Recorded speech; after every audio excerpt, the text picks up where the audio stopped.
How can one of the smallest countries on Earth feed so much of the world? The Netherlands is smaller than the state of West Virginia, yet it's the third largest agricultural exporter on the planet.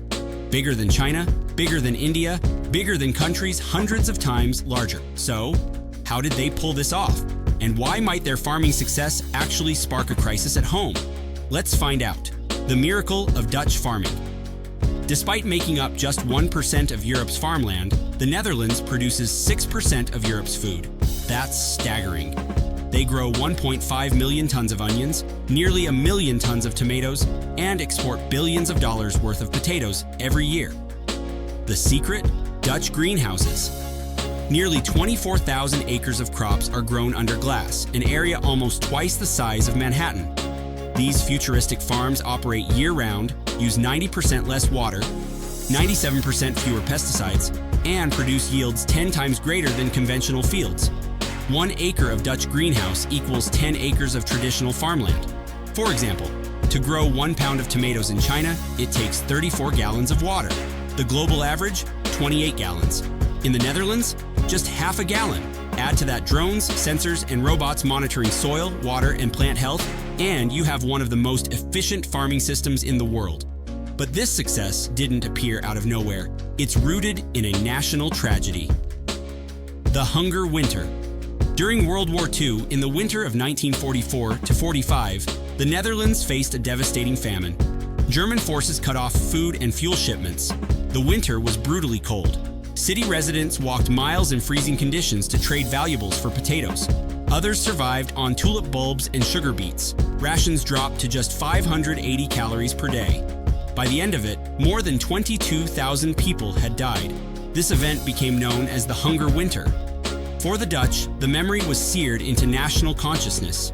After the war, food security became a national priority. The government pushed farmers to modernize, mechanize, and specialize. Farmers received subsidies for modern equipment. Research and education were focused entirely on boosting yields. Between 1950 and 1980, Dutch agricultural output increased by more than 60%, even as farmland shrank due to urbanization. Out of tragedy, the Dutch built a farming system designed never to let their people starve again. Food Valley and Seed Valley. The Netherlands didn't just modernize farming, they turned it into high-tech science. At the center of this revolution is Wageningen University and Research. It's the world's top institution for agricultural science, often called the Harvard of farming.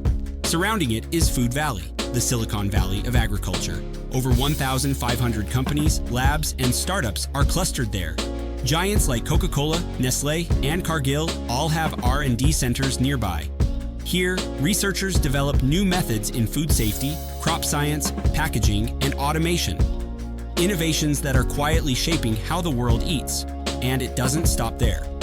In North Holland, there's Seed Valley, home to some of the world's leading seed companies. These firms engineer climate-resistant, higher-yield crops. One company, Enzazaden, developed a tomato-resistant to a devastating virus, a process that once took a decade, now done in half. The time, thanks to molecular breeding. Today, vegetables grown from Dutch-developed seeds are eaten by 2.5 billion people in over 100 countries. A country of just 18 million people, influencing agriculture for billions worldwide. Geography and Rotterdam. Advantage geography also plays a role. Much of Dutch farmland is reclaimed land called polders. Once underwater, these lands were engineered into flat, fertile farmland with nutrient-rich soil, a blank slate for intensive agriculture. And when it comes to exports, the Netherlands has another advantage: Rotterdam Port. It's the largest port in Europe. Much of Europe's imports and exports flow through it. This inflates Dutch export numbers because many goods pass through Rotterdam before being re-exported. For example, the Netherlands is the world's largest importer of cocoa beans, but much of it is re-exported after processing. Still, the Netherlands isn't just a middleman. Their agricultural efficiency is real, but it's also becoming a problem. The other side of the story. Efficiency comes at a cost. The Netherlands has one of the highest livestock densities in Europe. Nearly 4 million cattle, 10 million pigs, and 100 million chickens live in a very small area.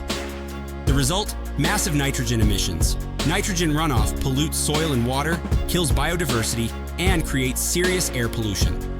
By 2019, Dutch nitrogen emissions were so high that the nation's top court declared it a crisis. Overnight, 18,000 construction projects, from homes to highways, were frozen until emissions could be reduced. The government's solution? Cut the livestock herd by half by 2030. Farmers were furious. They had already reduced emissions by 2/3 since 1990. Now, after decades of government policy encouraging growth, they were suddenly told to shrink. Thousands took to the streets. Tractors blocked highways. Hay bales were set on fire. Dutch flags were flown upside down as a symbol of protest. These protests didn't fade away. They grew into a political movement, the Farmer Citizen Movement, which won the most seats in the 2023 Senate elections.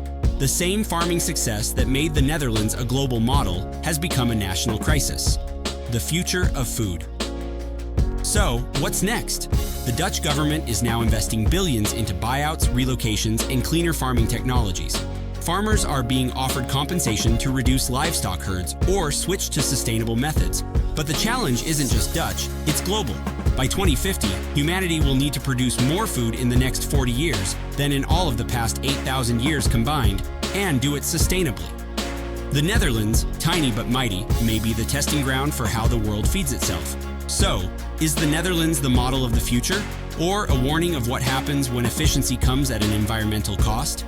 Either way, the fight to feed the world is only just beginning.